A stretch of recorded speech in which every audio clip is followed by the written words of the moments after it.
মিডফোর্ড হত্যা ঘিরে বিএনপির বিরুদ্ধে ষড়যন্ত্র এবং ভারপ্রাপ্ত চেয়ারম্যান তারেক রহমানকে নিয়ে কুরুচিপূর্ণ মন্তব্যের বিরুদ্ধে সোচ্চার দলটির শীর্ষ নেতারা।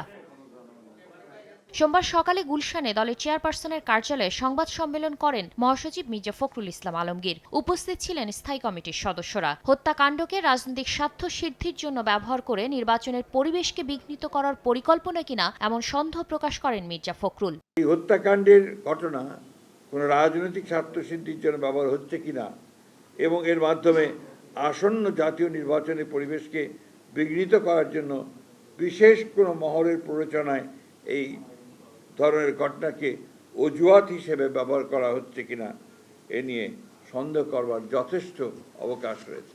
একটি রাজনৈতিক দলের মিছিলের আয়োজন এবং কুরুচিপূর্ণ স্লোগান দিয়ে আবারও ফ্যাসিবাদের যুগে ফিরিয়ে আনা হচ্ছে কিনা এমন প্রশ্নও বিএনপির। ঐক্যবদ্ধ জাতিকে বিভক্ত করতে কোনো দলের হীন স্বার্থে দেশ ব্যর্থ হতে দেওয়া হবে না বলেও হুঁশিয়ার করেন বিএনপি মহাসচিব। একই দিন প্রেস ক্লাবের সামনে চিকিৎসকদের সংগঠন ড্যাবের প্রতিবাদ সমাবেশে অংশ নেন বিএনপির জ্যেষ্ঠ যুগ্ম মহাসচিব রুহুল কবির রিজভী। বলেন, দলটির প্রতি জনগণের সমর্থন ক্ষুণ্ণ করতে আন্তর্জাতিক ষড়যন্ত্রে যুক্ত রয়েছে কয়েকটি ইসলামিক দল। দুই একটি ইসলামী দল আজকে এটাকে মার্কেটিং করার চেষ্টা করছে। দলের বিরুদ্ধে ষড়যন্ত্রে পা না দিয়ে সবাইকে সতর্ক থাকার আহ্বান জানান বিএনপি নেতারা।